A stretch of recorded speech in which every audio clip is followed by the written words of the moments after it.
Sa ngalan ng Ama at ng Anak at ng Espiritu Santo, Amen.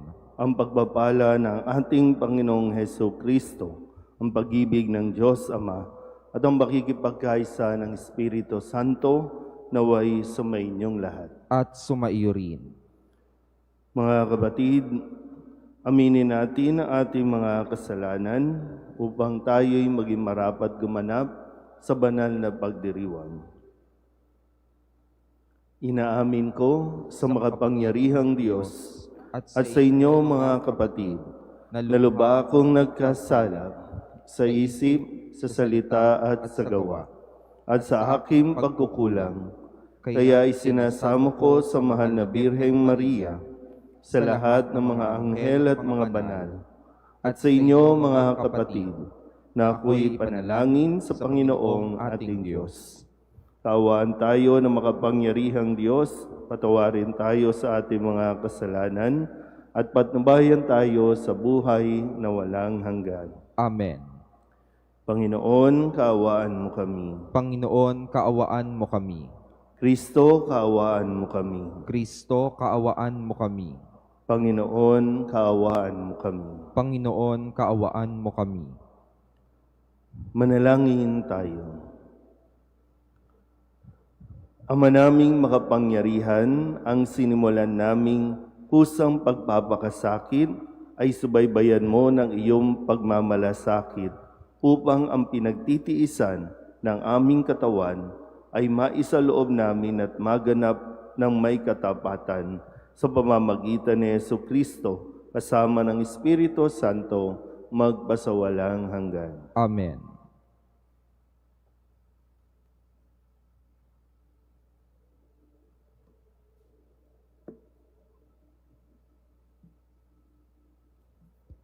Pagbasa mula sa aklat ni Propeta Isaías. Ito ang sinasabi ng Panginoon. Ikaw ay sumigaw ng ubod lakas. Ang sala ng bayan ko sa kanila'y ihayag. Sinasamba ako, kunway hinahanap. Sinusundan-sundan. Parang natutuwang ang kalooban ko'y kanilang malaman. Ibig palabasin na ang mga gawain nila ay matuwid at di lumilihis sa mga tuntuning aking ibinigay.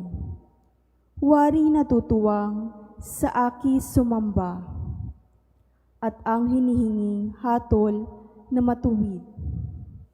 Ang tanong ng mga tao, bakit ang pag-aayuno natin di pansin ng Panginoon?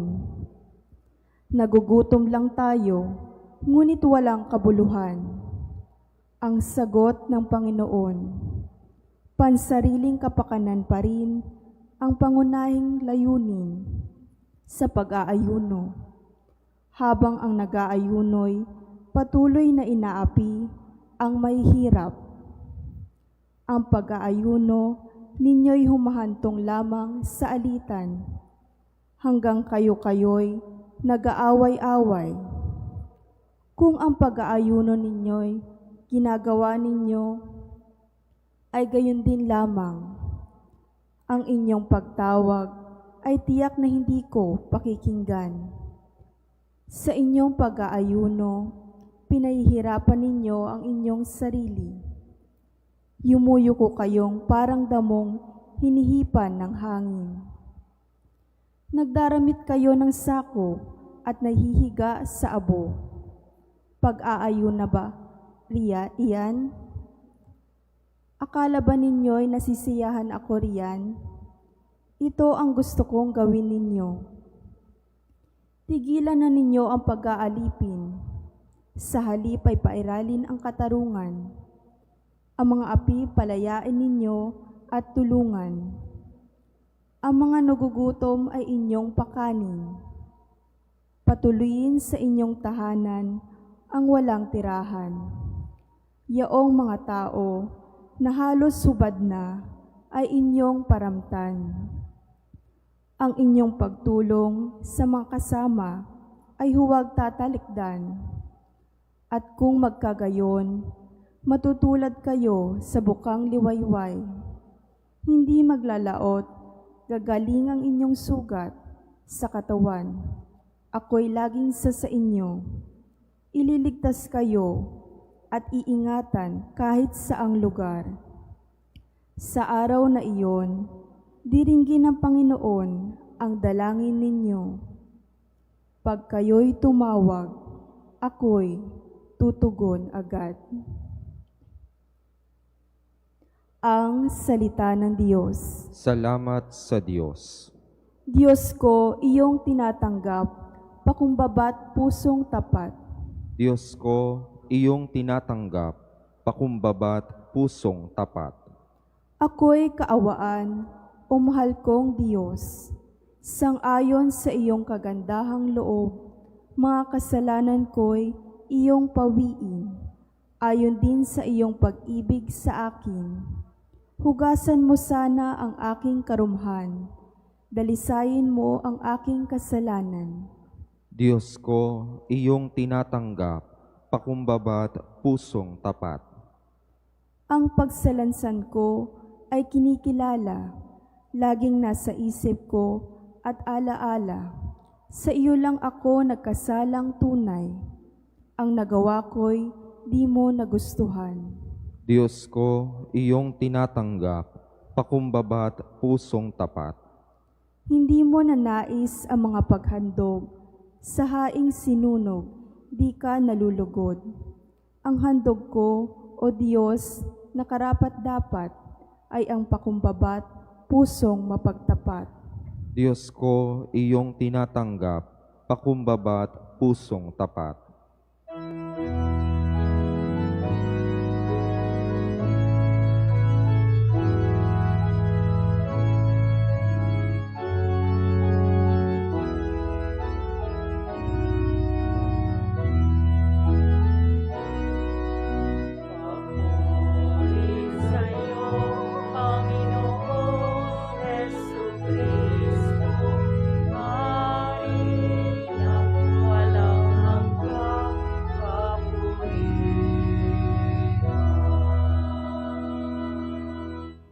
Matuwid ang dapat gawin, masamay iwasan natin, at tayo ay bubuhayin. Ang Diyos ay sasaatin, atin siyang makakapiling.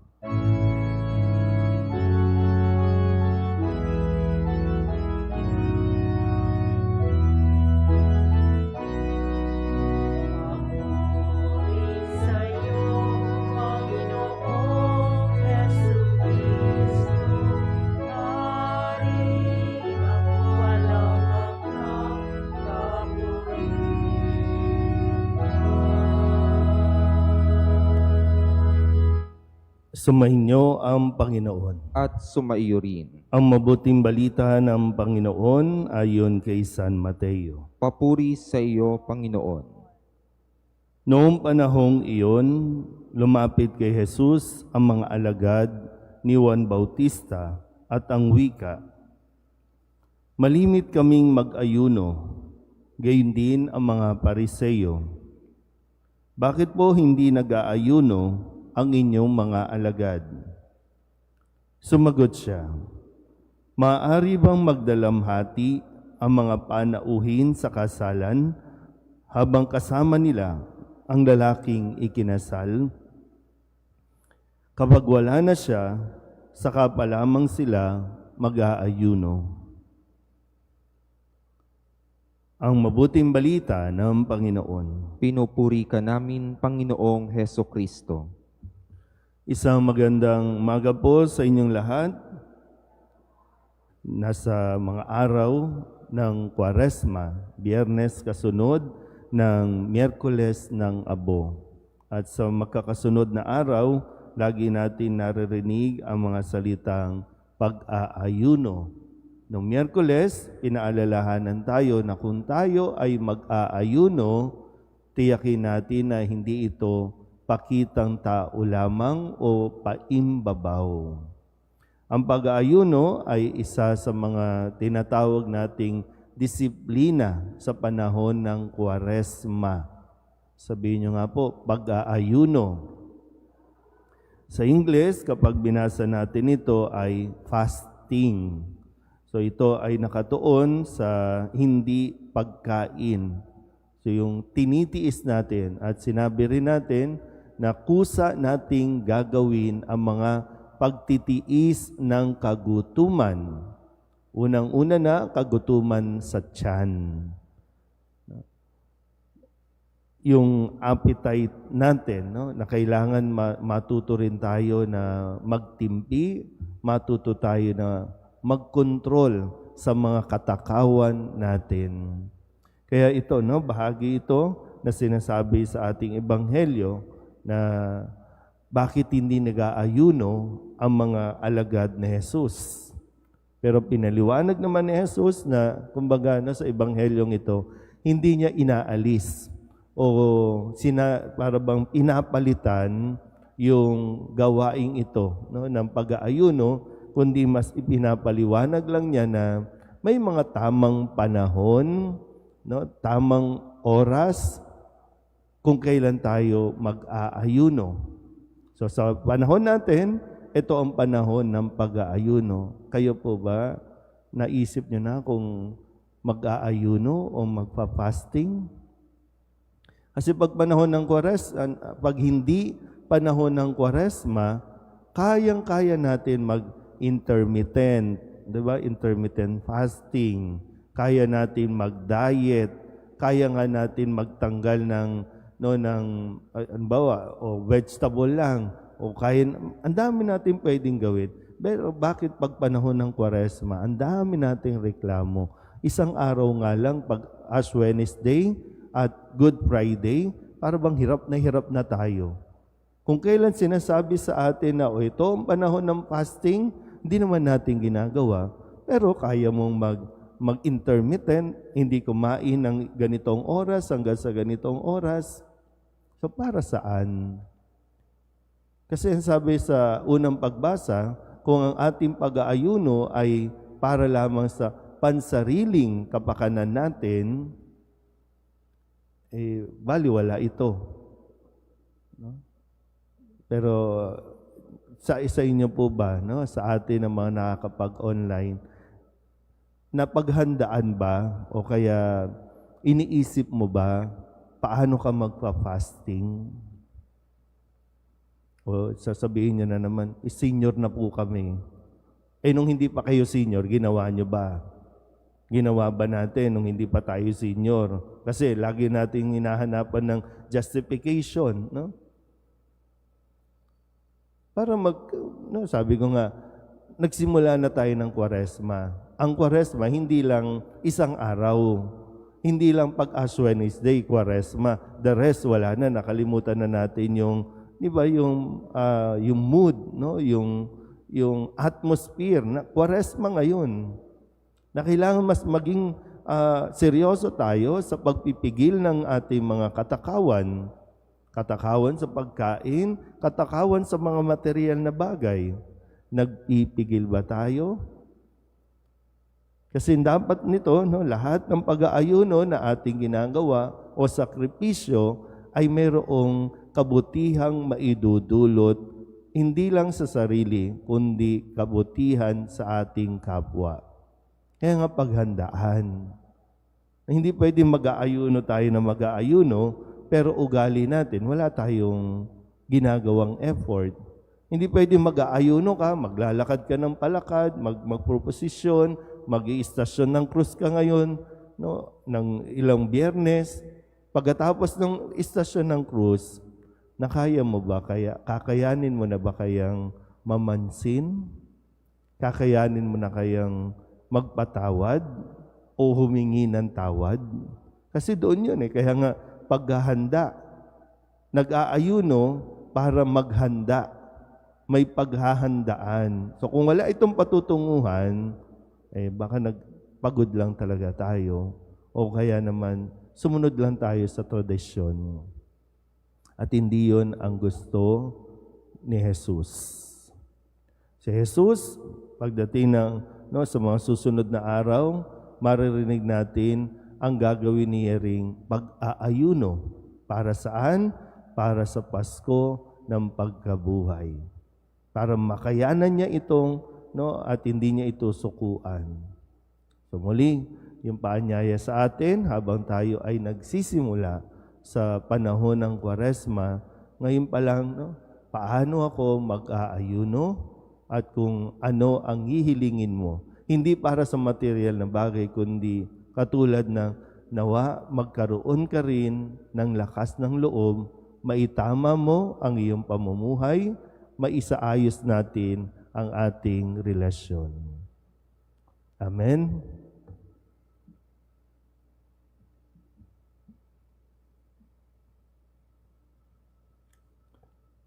Sa pamamagitan ng pag-aayuno, binibigyan natin ng Diyos ng puwang sa ating buhay. Hilingin natin sa Panginoon na palakasin tayo sa ating pagpapakasakit upang matatag nating maituon ang ating mga isip at puso sa Kanya. Ang ating pong itutugon, Panginoon, dinggin mo ang aming panalangin. Panginoon, dinggin mo ang aming panalangin. Bilang mga alagad ni Kristo, tayo naway makasunod sa mga utos ng ating Ama sa langit. Manalangin tayo sa Panginoon. Panginoon, dinggin mo ang aming panalangin. Ang bayan ng Diyos naway magtiyaga sa kanilang mga pagsasakripisyo ngayong Kwaresma. Manalangin tayo sa Panginoon. Panginoon, dinggin mo ang aming panalangin.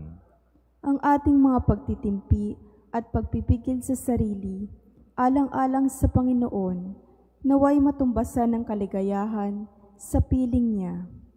Manalangin tayo sa Panginoon. Panginoon, dinggin mo ang aming panalangin.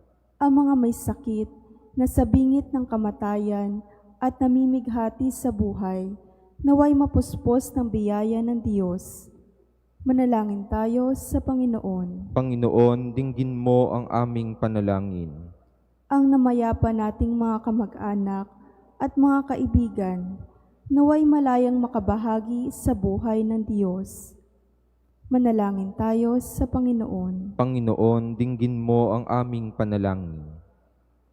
Idulog din natin sa Panginoon ang ating mga personal na kahilingan at mga panalangin para sa ating mga pamilya. Kasama din ang mga kahilingan ng mga nanonood sa online. Lahat ng mga misang pasasalamat, espesyal na intensyon, agarang paggaling ng mga may sakit, at ang lahat ng mga kaluluwa na inihiling na ipagdasal sa misang ito.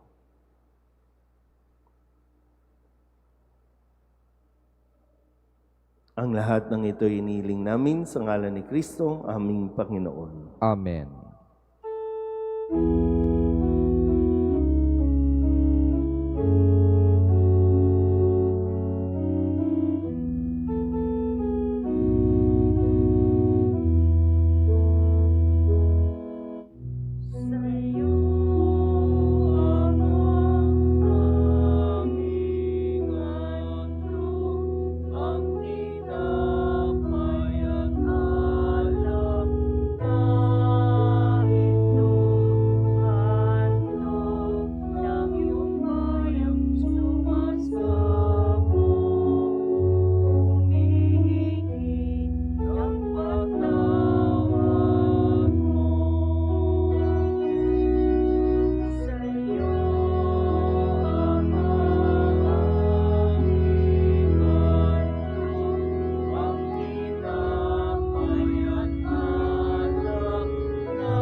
Manalangin kayo mga kapatid upang paghahain natin ang kalugdan ng Diyos amang makapangyarihan.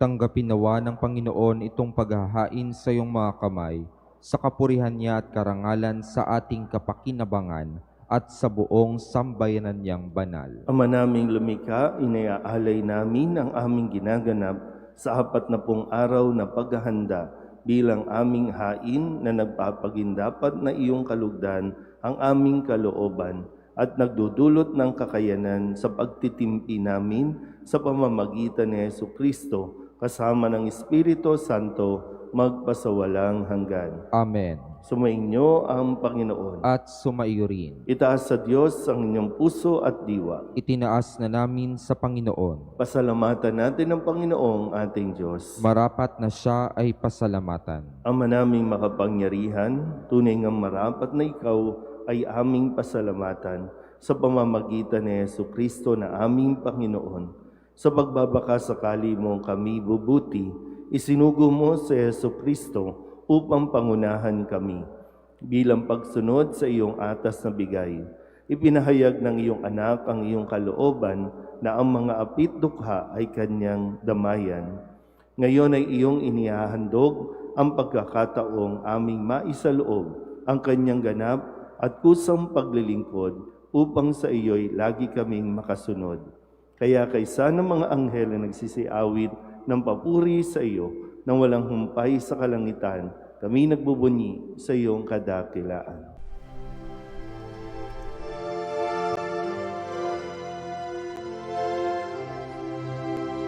Santo, Santo, Santo, Panginoong Diyos makapangyarihan, napupuno ang langit at lupa ng kalwalhatian mo. Hosana sa kaitaasan, pinagpalang na paririto sa ngalan ng Panginoon. Hosana sa kaitaasan.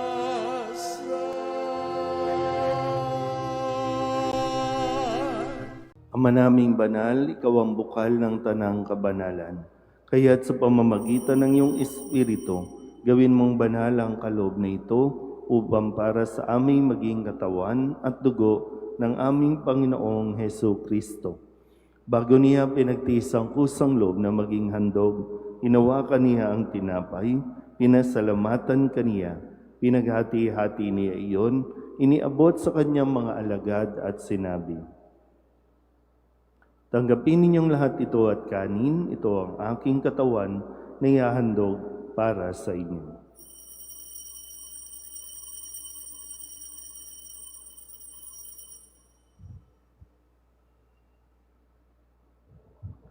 Gayun din naman, nang matapos ang hapunan, hinawakan niya ang kalis, muli kaniyang pinasalamatan.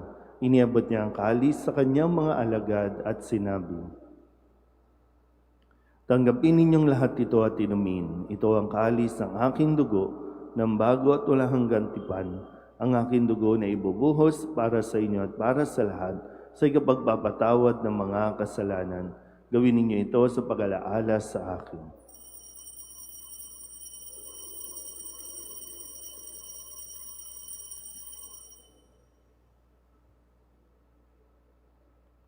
Ipagbunyi natin ang misteryo ng pananampalataya. Si Kristo'y namatay, si Kristo'y nabuhay, si Kristo'y babalik sa wakas ng panahon. Ama, ginagawa namin ngayon ang pag-alaala sa pagkamatay at muling pagkabuhay ng iyong anak. Kaya tiniaalay namin sa iyo ang tinapay na nagbibigay buhay at ang kalis na nagkakaloob ng kaligtasan. Kami nagpapasalamat dahil kami iyong minarapat na tumayo sa harap mo para maglingkod sa iyo. Isinasamo namin kami magsasalo-salo sa katawan at dugo ni Kristo ay mabuklod sa pagkakaisa sa pamamagitan ng Espiritu Santo. Ama, lingapin mo ang iyong simbahang laganap sa buong daigdig. Puspusin mo kami sa pag-ibig kaysa ni Leon na aming Papa at ni Jose na aming Obispo at ng Tanang Kaparian. Alalahanin mo rin ang mga kapatid naming nahimlay na may pag-asang sila'y muling mabubuhay, gayon din ang lahat ng mga manaw. Kawaan mo sila at patuloyin sa iyong kaliwanagan. Kawaan mo at pagindapating kaming lahat na makasalo sa iyong buhay na walang wakas. Kaysa ng mahal na Birheng Maria na Ina ng Diyos, ng kabiyak ng puso niyang sa San Jose, kaysa ng mga apostol at ng lahat ng mga banal na namuhay dito sa daigdig ng kalugod-lugod sa iyo, may pagdiwang nawa namin ang pagpupuri sa ikararangal mo sa pamamagitan ng iyong anak na aming Panginoong Hesu Kristo. Sa pamamagitan ni Kristo, kasama niya at sa Kanya, ang lahat ng parangal at papuri ay sa iyo, Diyos amang makapangyarihan, kasama ng Espiritu Santo, magpasawalang hanggan.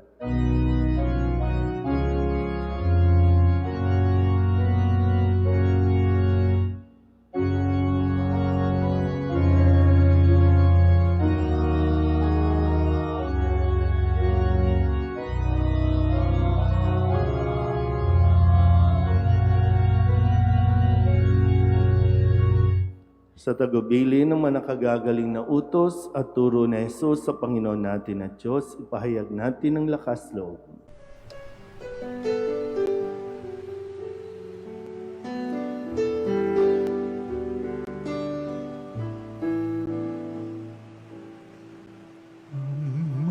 namin sumasalang ka, sambahin ang ngalan mo, mapasamin ang kaharian mo, sundin ang loob mo dito sa lupa para nang sa langit. Bigyan mo po kami ngayon ng aming kakanin sa araw-araw at patawarin mo kami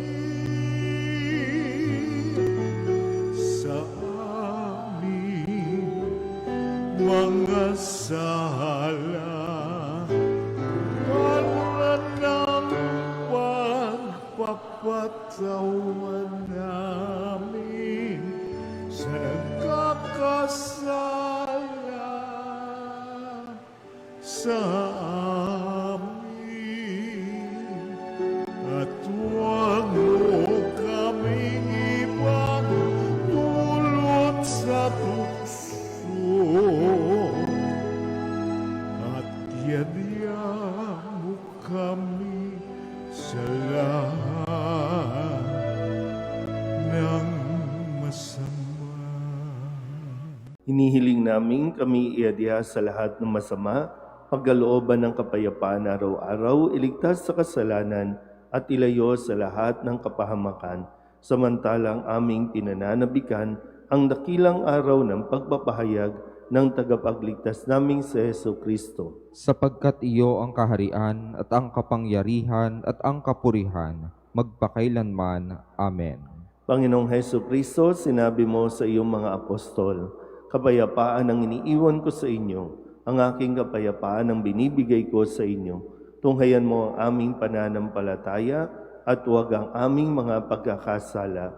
Pagkalooban mo kami ng kapayapaan at pagkakaisa ayon sa iyong kalooban, kasama ng Espiritu Santo, magpasawalang hanggan. Amen. Ang kapayapaan ng Panginoon ay laging sumainyo. At sumaiyo rin. Magbigayan po tayo ng kapayapaan sa isa't isa.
Ito ang kordero ng Diyos. Ito ang nag-aalis ng kasalanan ng sanlibutan. Mapalad ang mga inanyayahan sa kanyang biging. Panginoon, hindi ako karapat-dapat na magpatuloy sa iyo, ngunit sa isang salita mo lamang ay gagaling na ako.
Manalangin tayo. Ama naming mapagmahal, ang pakikinabang namin sa pagdiriwang na ito ay magdulot nawa ng kapatawaran sa aming mga kasalanan upang kami maging marapat sa iyong mapagpagaling na kabutihan sa pamamagitan ni Jesucristo kasama ng Espiritu Santo magpasawalang hanggan. Amen. Sumainyo ang Panginoon. At sumaiyo rin. At pagpalain kayo ng makapangyarihang Diyos, Ama at Anak, at Espiritu Santo. Amen. Tapos sa banal na misa, humayo tayo sa kapayapaan ni Kristo. Salamat sa Diyos. Magandang umaga po. Nuestro Padre Jesus Nazareno, sinasamba ka namin, pinipintungo ka namin, aral mo ang aming buhay at kaligtasan. Nuestro Padre Jesus Nazareno, iligtas mo kami sa kasalanan. Ang krus mong kinamatayan ay sagisag ng aming kaligtasan. Nuestro Padre Jesus Nazareno, dinarangal ka na amin. Nuestro Padre Jesus Nazareno, nilulwalhati ka namin. Nuestro Padre Jesus Nazareno, dinarangal ka na amin. Nuestro Padre Jesus Nazareno, nilulwalhati ka namin.